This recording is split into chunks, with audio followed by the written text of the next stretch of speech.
Mi papá era el dueño de un banco y no se lavaba la cabeza con shampoo porque decía que era una costumbre de pequeño burguesa, y se lavaba la cabeza con el pelo, con jabón de tocador. La vida de mi papá es la vida exactamente de la empresa de su padre, porque se fundó el año que nació mi papá y se quebró el día del suicidio de mi papá. Pude escribir este libro porque también me pude reír. Si hubiese sido solo llorar con este libro, no lo hubiese podido escribir. Me acuerdo en ese momento Corach, que había sido ministro del Interior de Menem y era senador, y me dice: ¿qué te sorprende? Nosotros gobernamos 10 años, pero Clarín lleva gobernados más años y va a seguir gobernando. Había una tendencia, muchos de los que han escrito sobre Clarín, a subestimar a la señora Noble, y la señora Noble finalmente, por intuición o por habilidad, encontró un rumbo y expandió la empresa. La demostración de poder de Mañeto es no dar entrevistas, no dar explicaciones, y ha desarrollado esa estrategia al punto de ser invisible.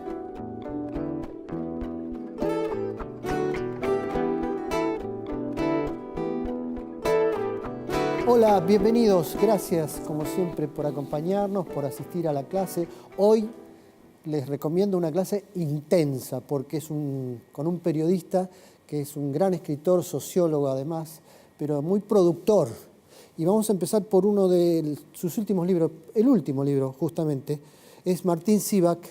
El libro es El salto de papá, que en principio podría considerarse como una novela, pero en realidad tiene mucho de autobiográfica, tiene mucho no es ficción, es realidad, y tiene mucho de investigación periodística de tu propio padre, ¿no?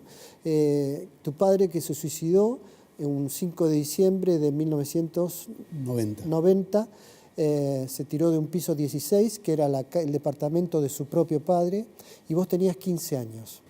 Esa historia que quedó interrupta en ese momento, la relación con tu padre, la retomás muchos años después y te permite escribir este libro. O sea, vamos por ahí entonces. ¿Qué es lo que hace que tantos años después necesites reconstruir esa historia con tu padre? Sí, hay algo de pudor en esto, ¿no? De contar algo tan íntimo como es la relación con mi papá, que siempre pensé que iba a quedar en el ámbito privado. La primera vez que tuve una gran necesidad de escribir sobre mi papá fue cuando se cumplían 11 años de su muerte, en el año 2001. Yo trabajaba en una revista que cerraba los miércoles y se acercaba el 5 de diciembre, el aniversario, y faltaban 2 o 3 semanas, y el gran cierre era poder escribir un texto breve, que es el capítulo 2 de este libro, que es una semblanza de mi papá que mandé a mi hermano, que ya vivía en Francia, y a mis mejores amigos, con la idea de decir, bueno, voy a tratar en 4 carillas de contarles quién es mi papá. Pero siempre he pensado como un acto privado. Y cuando lo mandé sentí primero un gran alivio, porque finalmente pude escribir algo sobre mi papá, y al mismo tiempo me convencí ese mismo día que nunca más iba a escribir sobre mi papá. Esto fue en el año 2001. En el año 2007, 2008, cuando vivía afuera, mi hijo estaba próximo a nacer, empecé a pensar mucho en mi papá. Y los siguientes 7 años, en los tiempos libres, escribí así como momentos muy catárticos. Después dejaba de escribir 4 meses, empecé a reconstruir la historia de mi papá. Primero, con la ventaja de escribir desde lejos, porque vivir afuera me ayudó mucho a escribir sobre mi papá.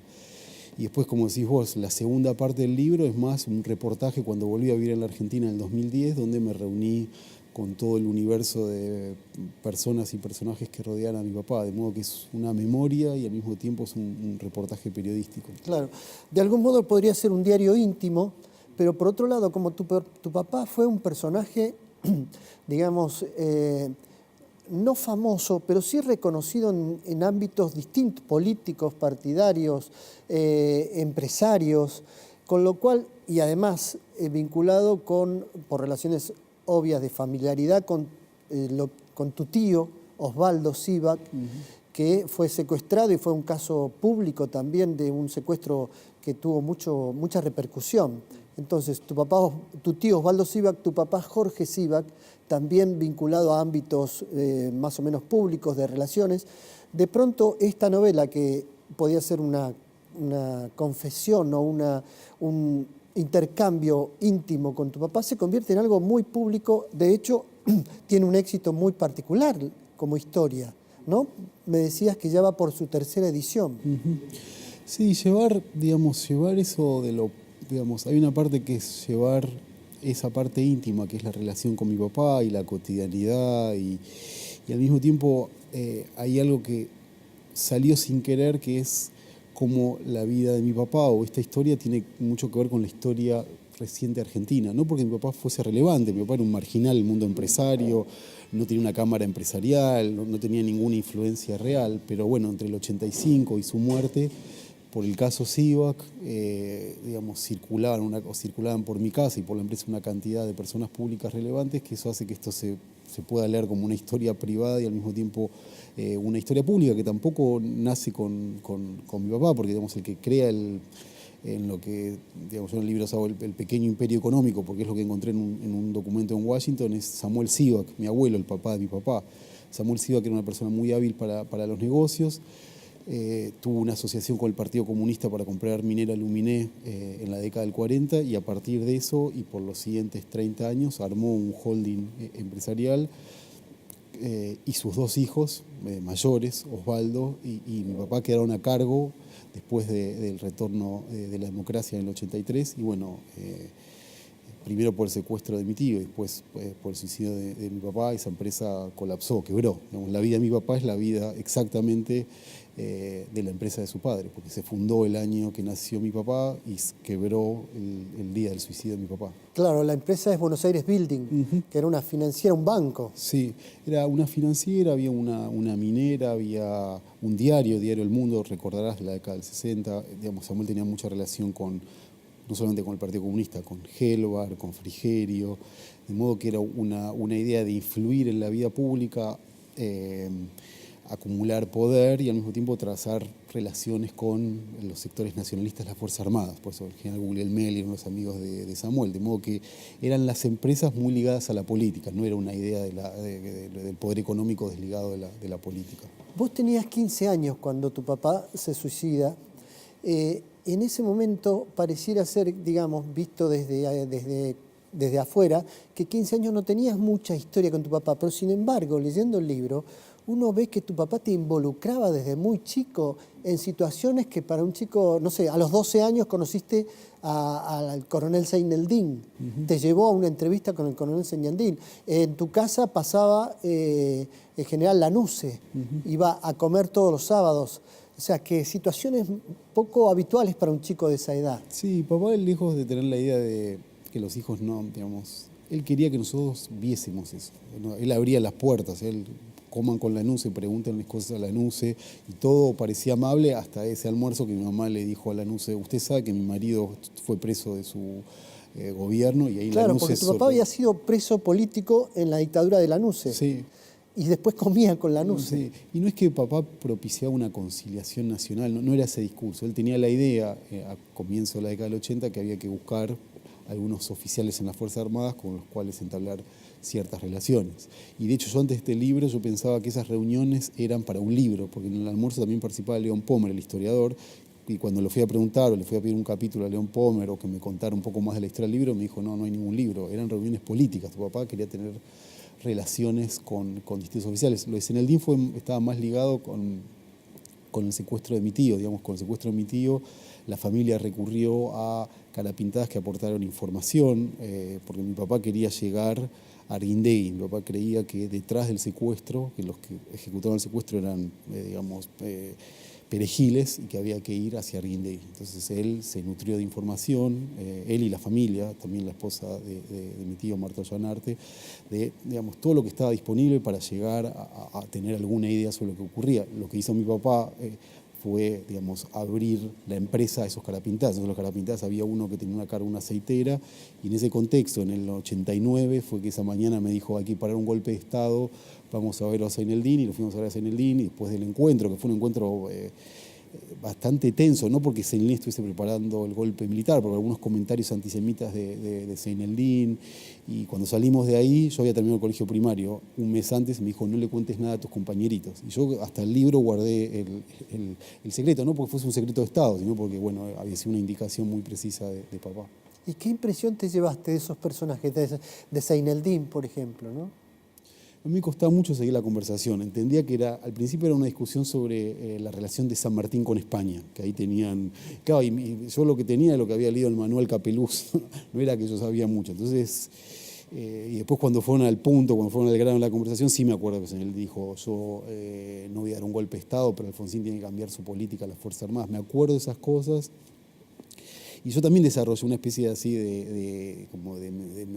empecé, yo recuerdo por ejemplo, para que te des una idea del nivel de detalle, en eso yo me acuerdo el color de la virome que tenía Seineldin, en la que anotó una recomendación de un libro. Papá le recomendó, usted tiene que leer Ser judío de Rosicher, y era una virome azul. Cuando yo escribí que era una virome azul, un amigo que leyó el libro me dijo, no pongas virome azul, porque va a sonar que está inventado. Y no, puse una virome. De modo que también el tema de la memoria a veces es extraña, porque todo este ejercicio de recordar me empezó a habilitar más y más y más recuerdos, porque yo nunca escribí ficción, y acá no hay nada ficcionado. Todo lo que escribo es parte de ese ejercicio de recordar, y las voces de los otros. También me ayudó hablar con otros amigos de papá que también tenían relación con Seineldin. De modo que fue una reconstrucción de muchas maneras. Claro, y además hay una mezcla rara porque es el Partido Comunista participando de empresas, con fondos del Partido Comunista, participando de empresas, conformando un banco, una financiera, y tu papá no era un miembro orgánico del Partido Comunista. No, mi papá era un militante o un simpatizante. Mi papá se fue del Partido Comunista en el año 67. Se fue primero al PCR y después a la FAL, una organización guerrillera. Por eso estuvo preso. Eso a nosotros nunca nos lo dijo. Nos dijo que él había sido preso político, había sido abogado de presos políticos, pero nunca nos dijo eso. Pero él rompió con el PC como militante en el año 67, de modo que, digamos, aunque a la familia se la asociara con el PC por Minera Luminé, del 70 en adelante, más bien eran, digamos, empresarios con la cultura de izquierda, con ciertas... por ejemplo, el ascetismo, la discreción. O sea, mi papá y su papá eran unas personas absolutamente ascéticas que cada cosa que veían de nuevo rico en otro lo impugnaban. Mi papá era el dueño de un banco y no se lavaba la cabeza con shampoo porque decía que era una costumbre de pequeño burguesa, y se lavaba la cabeza con el pelo con jabón de tocador. Entonces tenía una serie o el auto, por ejemplo, muchos de sus amigos empresarios le decían, ¿cómo tenés un Fiat 128? Tenés que comprarte un auto acorde al dueño de un banco. Y a él le gustaba provocar con esa ambigüedad de vivir en una casa de 1.500 metros y tener un auto chico, ¿no? Claro, y además fabulaba con negocios para poder ayudar a la Unión Soviética, al sostén de la Unión Soviética. Sí, papá era muy crítico de la perestroika. Él decía que eso iba camino a terminar con el socialismo. Entonces, cuando el banco quedó muy mala situación después del secuestro de mi tío, por todos los recursos que se destinaron al secuestro, muchos recursos. Parte de la familia se fue del banco en malas condiciones o contribuyó a que el banco quede en peor situación. Mi papá era muy malo administrando el banco, pero muy malo. Entonces se rodeó también de muy malos interlocutores como José Luis Manzano y un testaferro de José Luis Manzano, Néstor Lamédica, que estaba todo el tiempo, que era el principal deudor del banco. Y en ese contexto empezó a pensar estos negocios disparatados con el bloque soviético, como disparatados en el sentido que era un contexto muy malo para hacer negocios. Quería llevar a Pampernik a Polonia, quería importar un método para operar los ojos del doctor Fyodorov. De hecho, la tapa del libro es su único viaje a Moscú, donde fue ahí al Instituto Fyodorov para ver el método. Él había comprado el Sanatorio Güemes de Buenos Aires y quería trasladar eso acá, Durmiente a Yugoslavia, naranjas a Checoslovaquia. Así, había una cantidad de negocios, porque él lo que quería hacer, en particular en el caso de Pampernik, era llegar antes que Burger King y McDonald's. Una especie de que una empresa argentina le dispute el poder o el mercado más que el poder de las comidas rápidas a Burger King y McDonald's. Y lo que terminó pasando solamente en la Argentina, que Burger King y McDonald's desplazaron a Pampernik. Pero había una combinación así de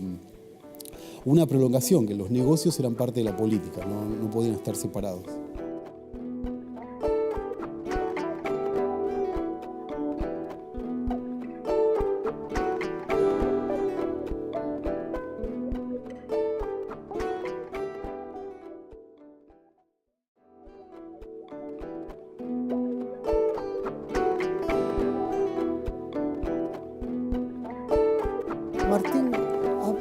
que avanzabas en el libro, ¿se te fue revelando un padre que no habías conocido? ¿Otro tipo de padre? ¿O reencontraste la imagen que tenías de tu padre? Sí, fue más reencontrarme, amplificado, distorsionado, distinto, pero en el fondo es el mismo, ¿no? Es el mismo también con la distancia, pasaron 25 años. Claro. Esta conversación hace, no sé, 15 años hubiese sido imposible tenerla no solamente en un programa, sino con alguien que no conozco.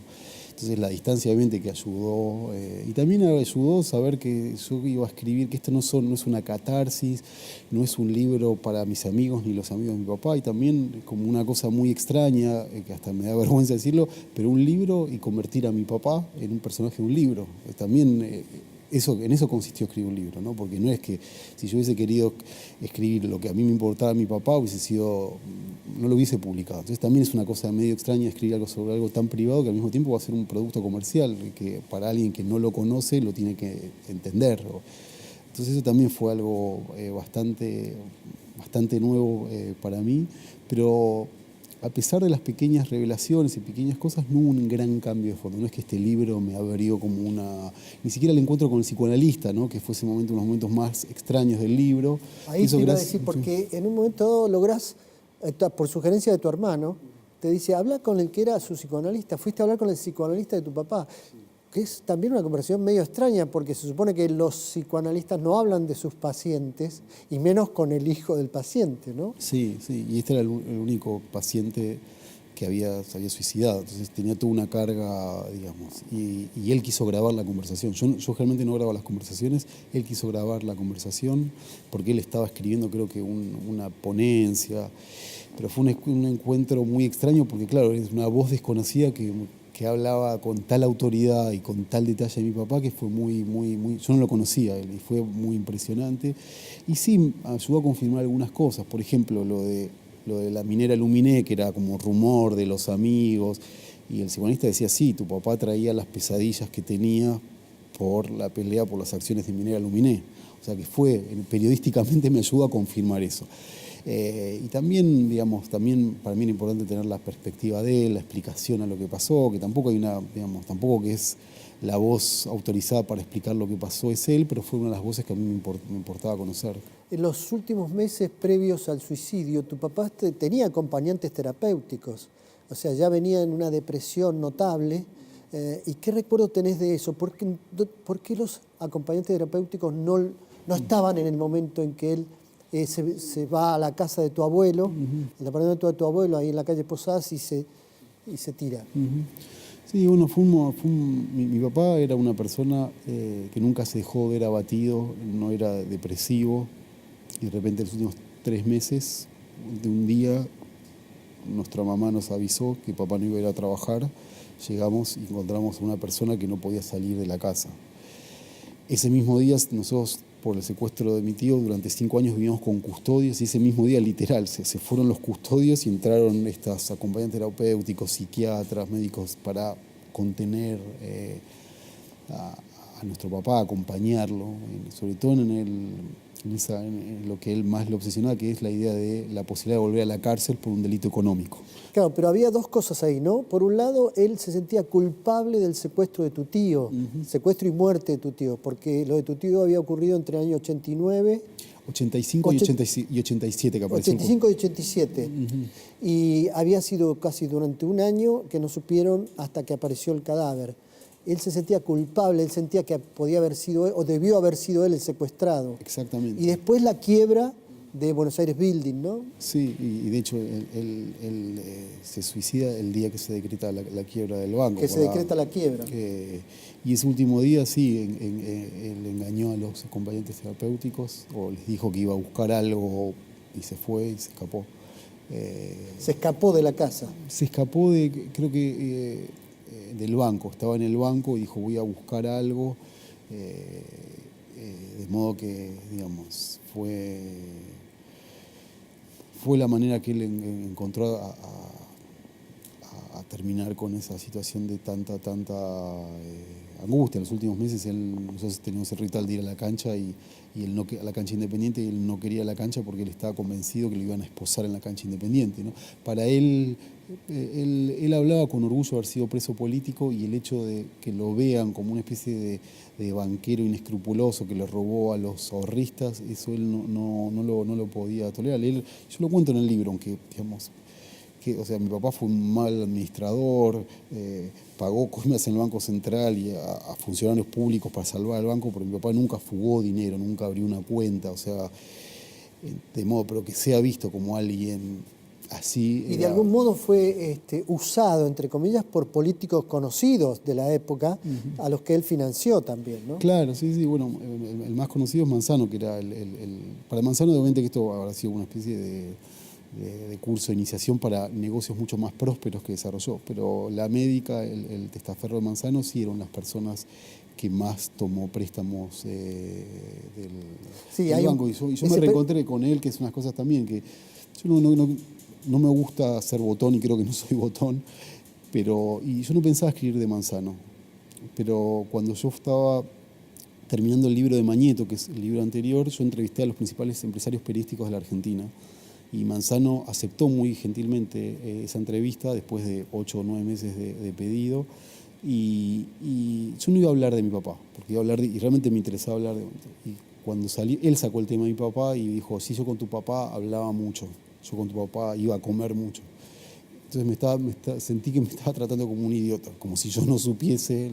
Entonces, por ese gesto de tratarme como idiota, decidí contar las cosas que cuento, que tampoco es un escándalo, ¿no? No creo que tenga un tono de denuncia, pero sí para entender también cómo funcionaban algunas cosas de ese entonces. Claro. Después del suicidio de tu papá, vos en los primeros meses, digamos, de un modo que no podías entender qué había pasado, usabas su ropa, usabas su reloj, sí. Intentabas casi como convertirte en él, ¿no? Y tratar de entender qué había pasado. Inclusive contás que ibas al cementerio, a la tumba, y le dabas noticias, ¿no? Claro. La mala noticia de cayó la Unión Soviética. Sí, yo sentía como, ¿no? como si la vida se hubiese suspendido, no que se hubiese terminado. Entonces, sí, me dejé crecer la barba, que era ridículo, yo tenía 15 años, tenía una barba un poco desprolija, y sí, sentía esa necesidad de que no se perdieran cosas, ¿no? Y el homenaje permanente, ¿no? Que la cancha, que el palco nuestro en la cancha Independiente llevara su nombre, y ir a contarle historias, ¿no? La de la Unión Soviética me acuerdo mucho, cuando fuimos con mi mamá y mi hermano a Cuba, el periodo especial, y volvimos tan sorprendidos, contarle que vivimos en Cuba. Y después, con el tiempo, ahora ya hace 20 años que no voy al cementerio, pero al principio era muy, muy difícil que él no estuviera, era realmente demasiado abrumador, entonces todo el tiempo estaba presente, y bueno, y con el tiempo dejé de usar la ropa, dejé de usar el reloj, me afeité, y bueno. Y de hecho el libro termina con un conflicto, contás en el final el conflicto que tuviste con el cementerio Jardín de Paz. Sí, el final había una cosa que me pasó con este libro que nunca antes, que no podía terminar este libro, fue muy difícil escribirlo, y por momentos era insoportable. Y en el medio de este conflicto, que no es un conflicto de tipo, digamos, porque si no suena como que Jardín de Paz está en una posición gravísima, o sea, como que el Jardín de Paz no nos deja exhumar. Era un litigio común que puede tener cualquiera con una empresa, y al final, cuando una abogada me dijo, ¿y si lo dejás ahí? Entonces fue como un enorme alivio, porque aparte de todo el proceso de escritura, el libro se iba a llamar La exhumación. Entonces, mientras yo reconstruía la vida de mi papá, tenía este conflicto de exhumar el cuerpo de papá en paralelo, y ya no sabía que si yo hacía cosas para el libro o lo hacía por la exhumación, ¿no? Se mezclaron en un momento. Y fue el alivio más grande escuchar, y si lo dejás ahí, y si no pagás la mora, si te lo dejás ahí. Entonces, ese día que me dijeron eso, escribí una carta final al Jardín de Paz, que es el final del libro, que es una manera de terminarlo. Claro. ¿Te sorprende la reacción que provoca el libro? Me decías que te llegan como 15, 20 comentarios diarios de personas que no conoces. ¿Te sorprende eso? Y que además tenga la lectura que está teniendo el libro, ¿no? Ya por la tercera edición. Sí, yo, digamos, siempre es un misterio cómo se va a recibir un libro, puede tener buena o mala recepción. Por ahí lo más novedoso para mí es esto de estos mensajes de personas muy pero muy distintas. La mayoría que no me conocen y no conocieron a mi papá, que asocian este libro a la relación que tuvieron con sus papás o que tienen con sus papás.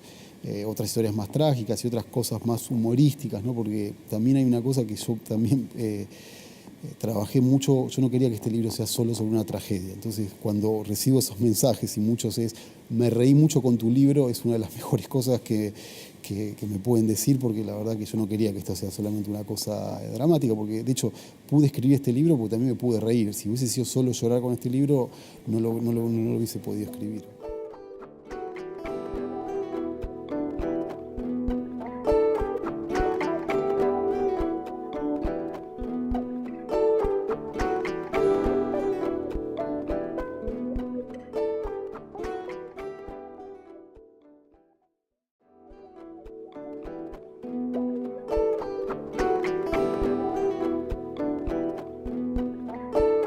Martín, no quiero dejar pasar la oportunidad porque además del libro sobre tu papá, escribiste una obra monumental que, digamos, todos los que tenemos que ver con el oficio del periodismo agradecemos mucho y que es muy recomendable para todo el público también, que son Clarín, el gran diario argentino, una historia, y como segundo tomo, Clarín, la era Mañeto.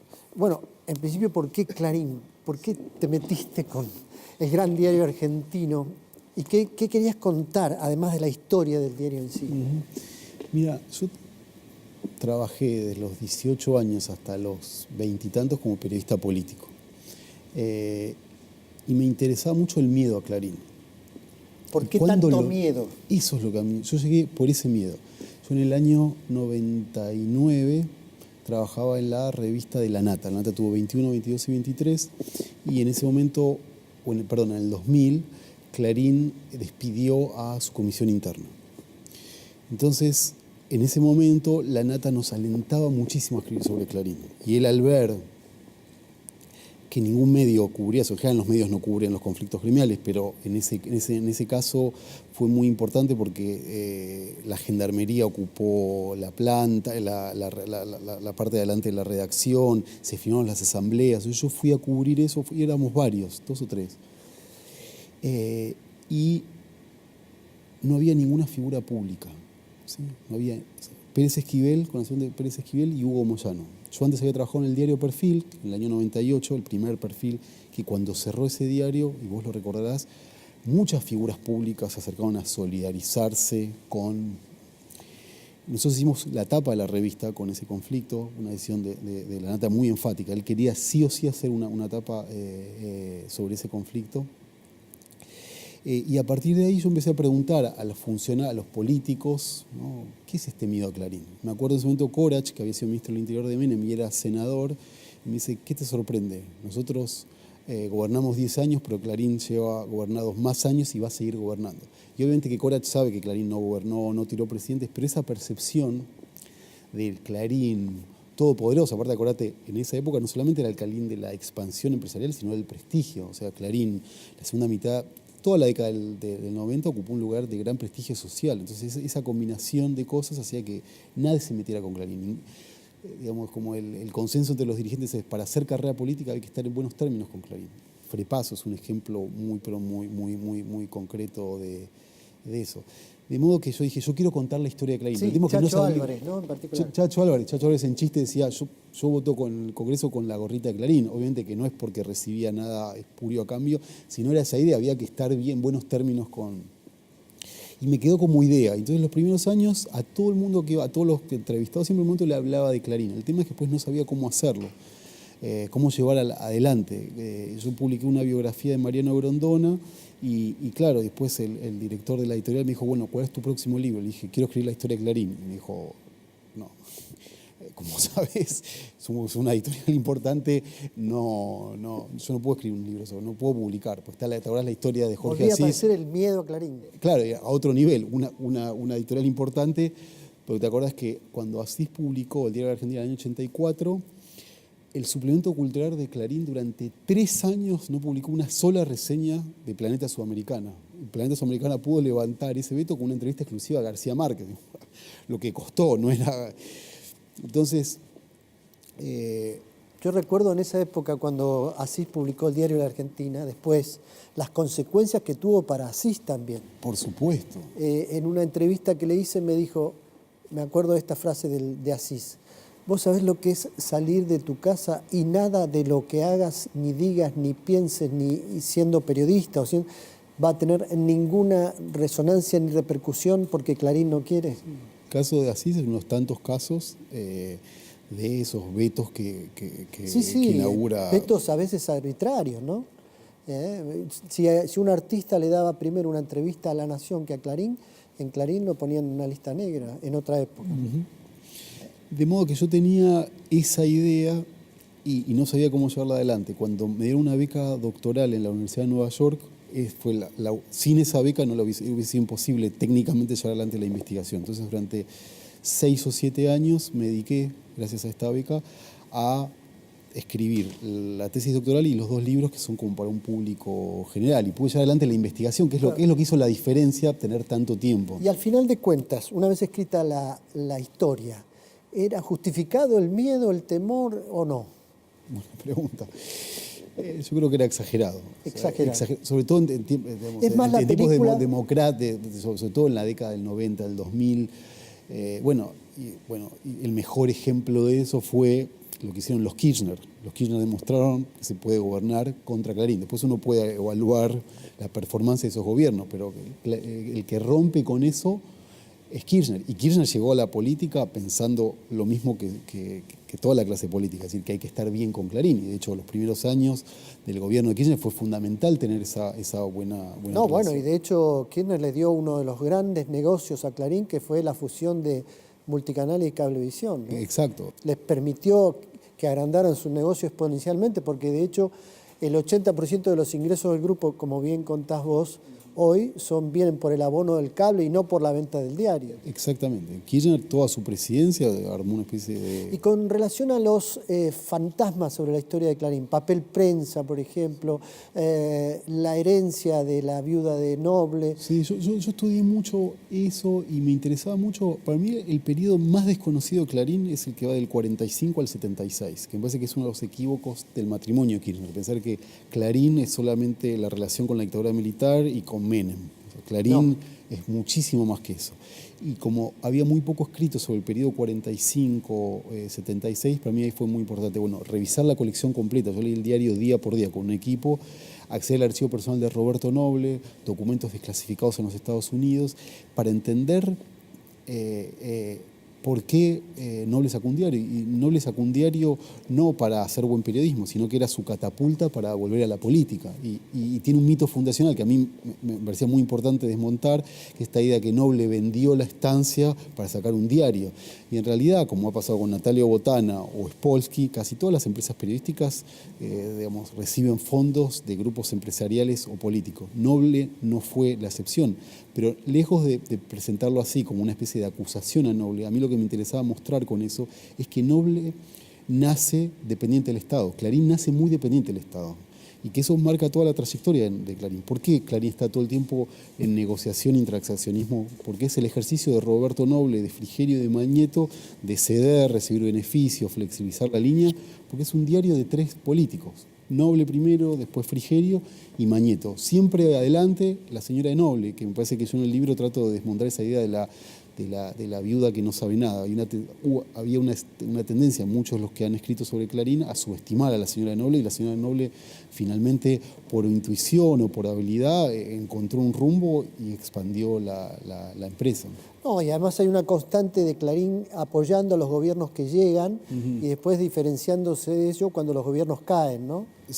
Y hay una relación comercial muy evidente. De hecho, decisiones de gobierno como las de Duhalde, en su momento, en la crisis del Minuno, salvaron a la empresa. Sin duda. Con la ley de bienes culturales, con la ley de quiebra. Exacto, hay una enorme capacidad de presión y lobby del Estado Clarín, mucho mayor que cualquier otro medio, diría, en América Latina, y eso es innegable.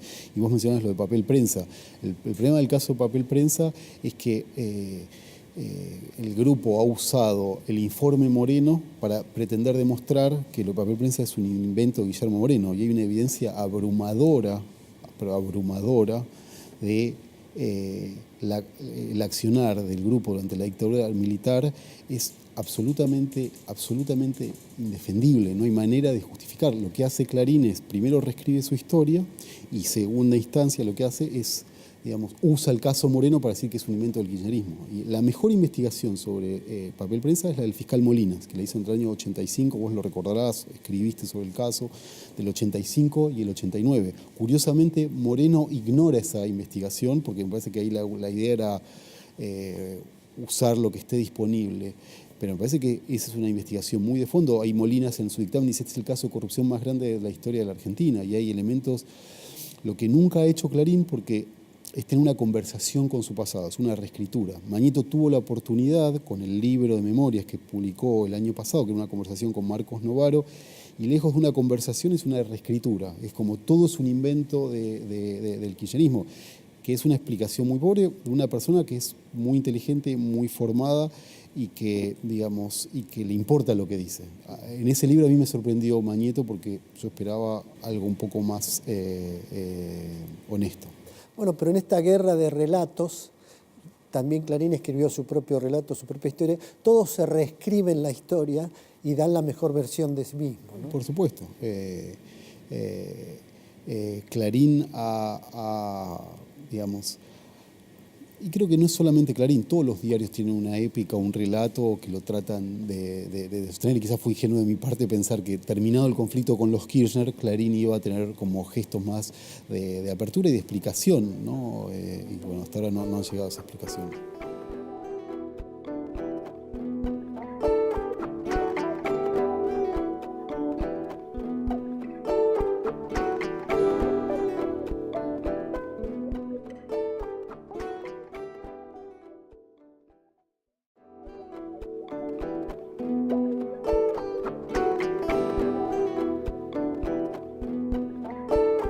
Martín, el segundo tomo de la historia de Clarín lo titulás La Era Mañeto.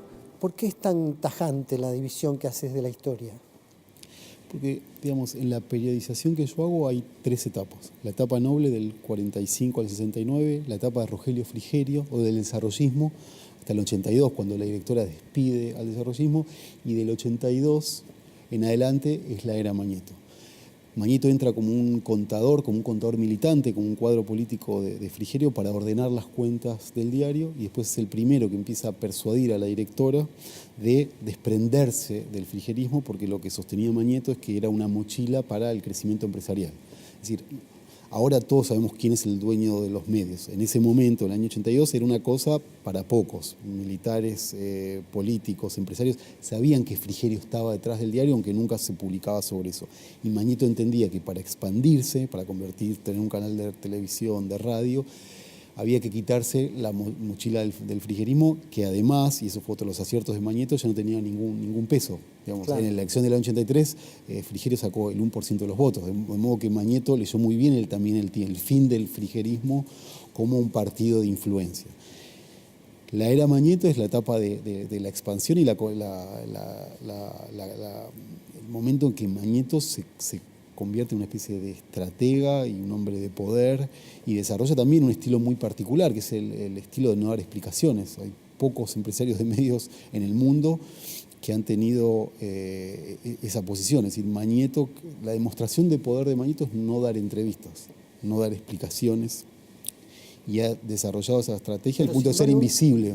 ¿Vos tuviste una entrevista con él? Sí, yo, digamos, durante los 7 años del libro pedí muchas veces la entrevista. Cuando estaba por terminar el Clarín La Era Mañeto, pedí la única manera que hablaba Mañeto entonces era off the record, y Mañeto me recibió 2 tardes, fueron en total 12 horas de conversación, fueron conversaciones muy pero muy largas, donde se me permitió usar algunas partes on the record, es decir, se podía transcribir las palabras, y después off the record, digamos, lo que a mí me interesaba es tratar de entender la lógica de la expansión, por qué tomó ciertas decisiones, y para mí fue muy importante para el libro tener la versión de Mañeto en los términos que él propuso. Yo hubiese preferido tener una conversación pregunta-respuesta, pero no Creo que fueron 3 entrevistas en la historia que dio. Pero bueno, fue importante para el libro y por eso tanto mi insistencia de ¿Qué entrevistar. impresión te causó? Bueno, fue una sorpresa. También, ¿te acordás? Era justo la semana que Nisman apareció muerto, un momento donde muy dramático el país, de gran incertidumbre, donde todavía no se sabía cómo iba a terminar el gobierno, la elección presidencial. Me impresionaron muchísimas cosas de él, ¿no? Primero, la fijación con Néstor Kirchner, cómo seguían como 2 duelistas, uno ya muerto, y él seguía en conversación con Néstor Kirchner, cosas que dijo y no dijo. Porque quizás después de haber tenido una relación muy cercana, no entendía la guerra que se había producido después, ¿no? Sí, yo creo que él la entiende. Tampoco es que él tuvo una actitud, digamos, de confesión, ¿no? Es que yo te voy a contar la verdad. Él, aunque era off the record, digamos, obviamente que muchas cosas que dijo no creo que sean ciertas. Pero bueno, me impresionó también su discreción, el ascetismo, cómo piensa como político y cómo piensa como empresario, que tiene una formación mucho mayor a la mayoría de los empresarios periodísticos a los que traté, y que le interesa la discusión y la esgrima. Por ese momento yo le dije, no entiendo por qué usted tiene miedo a dar entrevistas, porque digamos, no es que le necesita digamos, condiciones para eso, las tiene. Él dice que es tímido, de modo que esa ha sido su... Y al mismo tiempo el impacto de conversar con alguien a quien le extirparon una parte del cuerpo y habla por la garganta, y es una persona que a pesar de eso muestra una gran... No, inclusive a propósito de su enfermedad, del cáncer, en algún momento se especuló con su muerte y él recuperó... Sí, un sobreviviente de una enfermedad Y en función de la guerra que hemos vivido todos los ciudadanos, ¿no? Declarada desde el gobierno, Clarín, que fue tan evidente, tan fuerte, tan descarnada, ¿cuál es el fondo oculto de esa guerra? Si uno pudiera decir, ¿a qué se debió?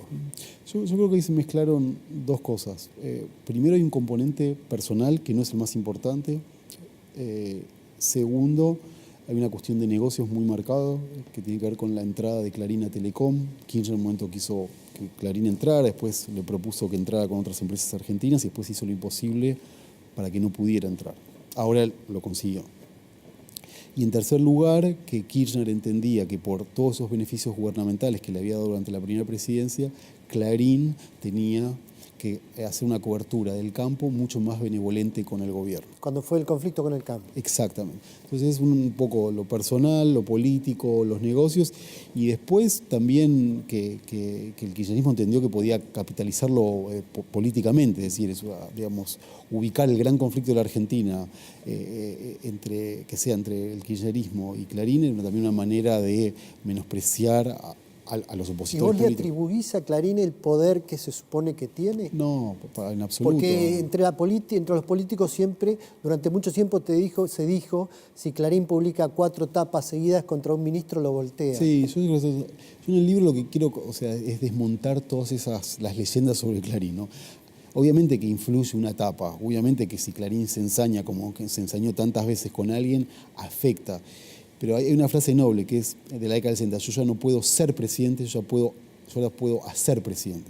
Clarín tuvo muchas veces esa ilusión, pero en los hechos nunca hizo un presidente y nunca deshizo. De hecho, Cristina Fernández de Kirchner, en medio del conflicto con el kirchnerismo, consiguió una ventaja con el segundo de más de 25 puntos, ¿no? De 54 a 17. De modo que me parece que... y a la larga lo que uno puede ver también de ese conflicto es que los problemas de fondo de la industria de medios siguen igual, o sea, la concentración no varió, digamos, fue una pelea que nos entretuvo a todos, que formó parte de... Pero... La ley de medios y demás, finalmente no, lo que se termina comprobando es que Clarín tiene cada vez más poder. Exactamente, Clarín terminó esta etapa de zozobra y ahora entró en un nuevo ciclo de expansión, obviamente muy ayudado por el actual gobierno, que se siente muy cómodo con lo que sería la paz clarinista. O sea, Clarín quería que termine la guerra para inaugurar un nuevo ciclo de expansión y está creciendo a niveles muy acelerados. Y como sociólogo y como periodista también, ¿cómo ves el oficio, el desarrollo del oficio en estas condiciones? El oficio de periodista, ¿no?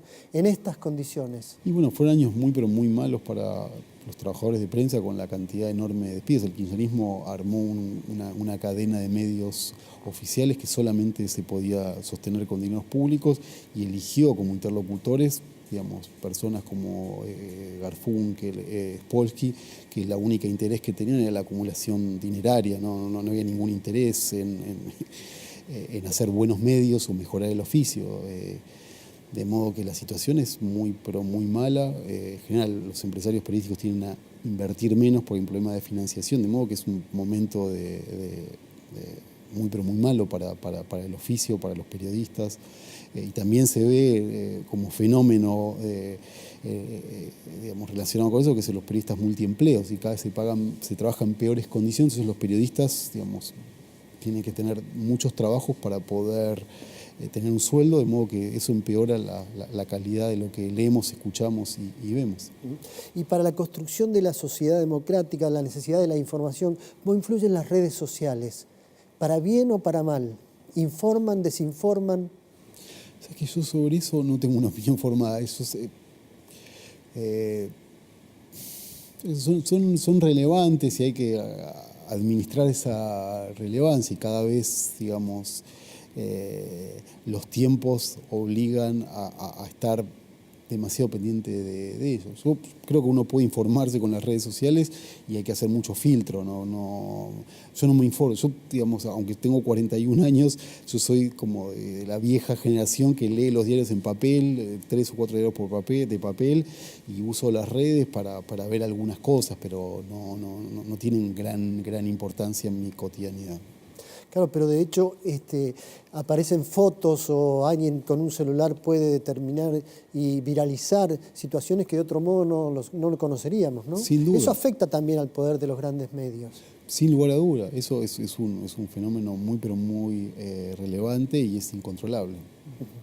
Bueno, lo que es relevante para nosotros es que alguien haya podido escribir y publicar, porque de hecho finalmente se publicó la historia de Clarín en estos 2 tomos, que creo yo ahora que se van a editar inclusive en Estados Unidos, ¿no? Sí, va a ser un libro de un solo tomo en Estados Unidos. O sea que ha tenido su importancia y para los años que hemos vivido es de lectura imprescindible. Bueno, muchas gracias. Martín, te agradecemos mucho por esto también. Bueno, muchas gracias en serio.